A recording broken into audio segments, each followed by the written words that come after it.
Bismillahirrahmanirrahim. Alhamdulillahirabbil alamin. Wabihi nasta'in wa ala umurid dunya waddin. Wassalatu wassalamu ala asrofil anbiya'i wal mursalin sayyidina wa maulana Muhammadin amma ba'd. Langsung saja, di sini saya sendiri Fatimah Zahra dan rekan saya Irfan Maulana Ahmad akan membahas tentang hermeneutika dalam pemikiran Hans Georg Gadamer.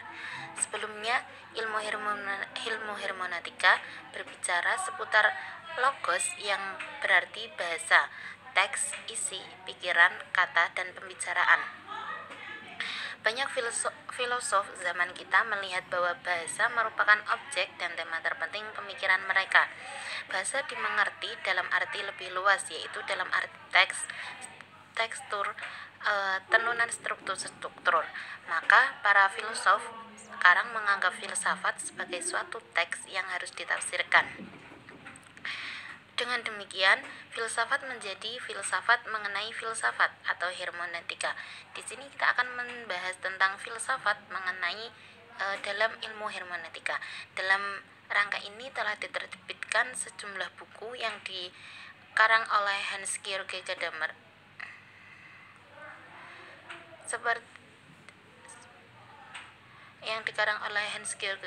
Ada pula yang dikarang oleh Richard Russell, Jürgen Habermas, dan yang lainnya. Banyak sekali yang membahas tentang filsafat dalam ilmu hermeneutika. Dalam tulisan ini kita akan membahas tentang pandangan Gadamer, terutama tentang sejumlah teori-teori sebagai upaya memahami sebuah teks tertentu akan dikaitkan dengan tafsir untuk menemukan relevasinya.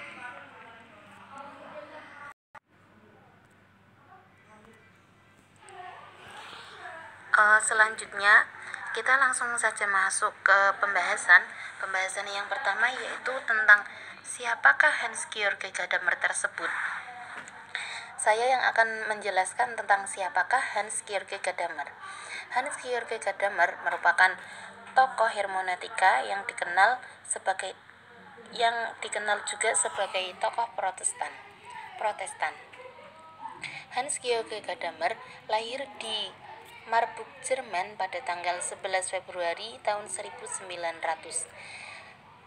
Ia tumbuh di lingkungan yang patuh dengan agama. Ayahnya yang bernama Johannes Gadamer merupakan seorang ahli kimia. Ibunya Johanna Geise adalah Protestan yang taat. Gadamer dibesarkan dalam dunia akademis dan Protestan yang taat. Namun, ia selalu menyembunyikan ketaatannya tersebut. Gadamer selalu penasaran dengan ilmu-ilmu tentang humaniora, terkhusus dalam bidang biologi dan sastra. Selain itu, ia juga belajar dalam ilmu filsafat, sehingga kini ia dikenal sebagai tokoh filosof dan juga hermeneutika. Ia belajar tentang ilmu filsafat pada gurunya, yaitu Nikolai Hartmann dan Martin Heidegger. Dan dia mendapatkan gelar doktor filsafat pada tahun 1922.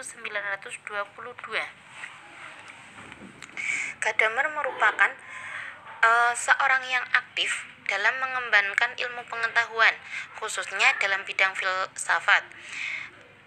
Dilihat dari tahun dia belajar, yaitu pada tahun 1914 sampai 1989.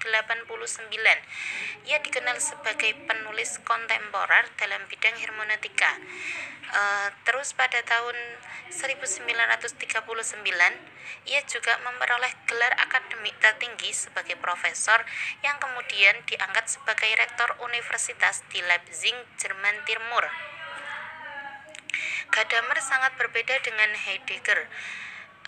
Ia merupakan salah satu tokoh politik dan kental dengan Nazi.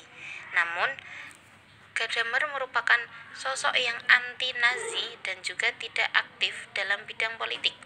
Jadi Heidegger ini merupakan rekannya atau dulu merupakan gurunya ketika kuliah, ketika belajar ilmu pengetahuan. Tetapi Gadamer tidak memiliki pemikiran yang sama dengan Heidegger. Heidegger ini merupakan seorang tokoh yang kental dan tokoh politik yang kental dengan Nazi, sedangkan Gadamer sendiri merupakan sosok yang anti dengan Nazi. Gadamer bertemu, lalu ia diketemukan lagi dengan Heidegger yang kemudian menjadi rekan bisnis dan mitra diskusi yang sangat produktif dalam filosof. Melalui karyanya Wahrheit and Method, yaitu kebenaran dan metode, sebuah hermeneutika filosofis menurut garis besarnya, menjelaskan bahwa dirinya merupakan tokoh yang filosof terkemuka dalam bidang hermeneutika filosof. Buku tersebut pertama kali diterbitkan pada tahun 1960, diterbitkan dalam bahasa Jerman. Lalu ada juga yang menerbitkan dalam bahasa Inggris dengan judul Truth and Method, kebenaran dan metode. Karya tersebut menjadikan Gadamer menjadi tokoh terkemuka dan ternama dalam abad tersebut. Selanjutnya yaitu pada tahun 1980 sampai 1990, Gadamer lebih memfokuskan dirinya pada pemikiran yang berhubungan dengan hermeneutika dan filosofi praktis. Konsep yang dipilih merupakan konsep pronesis atau pengetahuan moral, di mana dalam hal tersebut Gadamer memilih Aristoteles sebagai tokoh utama yang mengaitkan antara isu-isu etika politik tentang pentingnya persahabatan dan solidaritas hingga akhir hayatnya pada tanggal 13 Maret tahun 2002.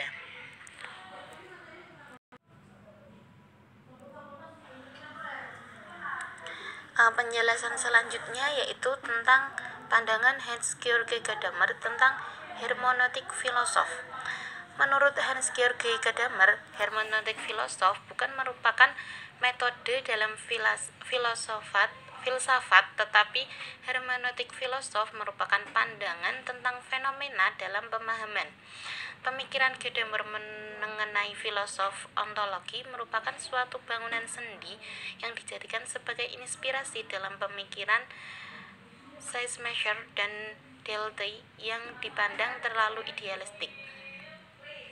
Atau dapat dikatakan bahwa hermeneutik filosof merupakan penafsiran yang bersifat ontologi yang baginya lebih dari sekedar memahami arti dari sebuah teks keagamaan atau yang lainnya. Gadamer menganalisis sebuah seni dengan hermeneutik yang memperlihatkan bahwa perkembangan ilmu pengetahuan alam dapat mengakibatkan perubahan dalam pengenalan manusia dalam bentuk-bentuk pengenalan yang lainnya. Ilmu pengetahuan dijadikan sebagai pengalaman dalam sebuah interpretasi subjek belaka. Menurut Gadamer, pengalaman seni dapat mengungkapkan kebenaran bahwa seni merupakan bagian wilayah dari hermeneutik, terutama dalam seni drama dan musik yang di dalamnya memiliki peran penting dalam hermeneutika. Sedangkan dalam hal sejarah, menurut Gadamer, teologi penafsir dapat mempengaruhi dalam makna. Maksudnya, sejarah merupakan peristiwa masa lalu yang memiliki kekuatan untuk mengubah masa depan dengan pengaruh kerangka yang terjadi, sehingga dapat disimpulkan bahwa tradisi hermeneutis Gadamer merupakan pemahaman teks yang subjektivitas dari penafsir yang sulit untuk dipahami, sehingga tugas dari hermeneutik itu bukan mencari maksud dari teks. Dengan kata lain, bahwa seorang yang telah belajar teks, maka ia akan belajar memproduksi ulang teks tersebut dan menafsirkan teks sesuai dengan kemampuan subjektivitasnya masing-masing. Oleh karena itu, teks yang sama belum tentu memiliki pemahaman yang sama ketika dibaca kembali. Sekian dari saya. Pembahasan selanjutnya yaitu tentang teori hermeneutik Gadamer akan dijelaskan oleh saudara Irfan Maulana. Kemudian ada teori hermeneutika Gadamer. Yang pertama, prasangka hermeneutik. Yang kemudian dengan prasangka hermeneutik adalah bahwa dalam membaca dan memahami sebuah teks harus dilakukan secara teliti dan kritis. Kedua, lingkaran hermeneutika. Prasangka hermeneutik.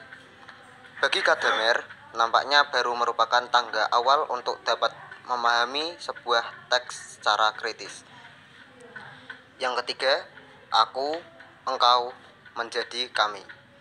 Menurut Gadamer, sebuah dialog seperti dialog kita dengan teks akan dipandang sebagai dialog yang produktif jika formulasi subjek, objek, aku, engkau telah hilang dan digantikan dengan kami.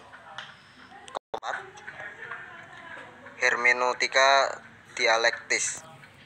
Gadamer menegaskan bahwa setiap pemahaman kita senantiasa merupakan sesuatu yang bersifat historis, peristiwa dialektis, dan peristiwa kebahasaan. Kemudian pemahaman kita yang terakhir adalah relasi hermeneutika terhadap tafsir. Hermeneutika sebagai bentuk upaya penafsiran dan memberi makna atas sebuah teks, maka inti dari pemikiran hermeneutika Gadamer bertumbuh pada konsep memahami. Pemahaman selalu dapat diterapkan pada keadaan kita saat ini, meskipun pemahaman itu berhubungan dengan peristiwa sejarah, dialektika, dan bahasa. Kemudian, dengan demikian, Gadamer nampaknya mengembangkan pengertian hermeneutika yang berpusat pada bahasa yang bersifat ontologis, dialektis, dan spekulatif.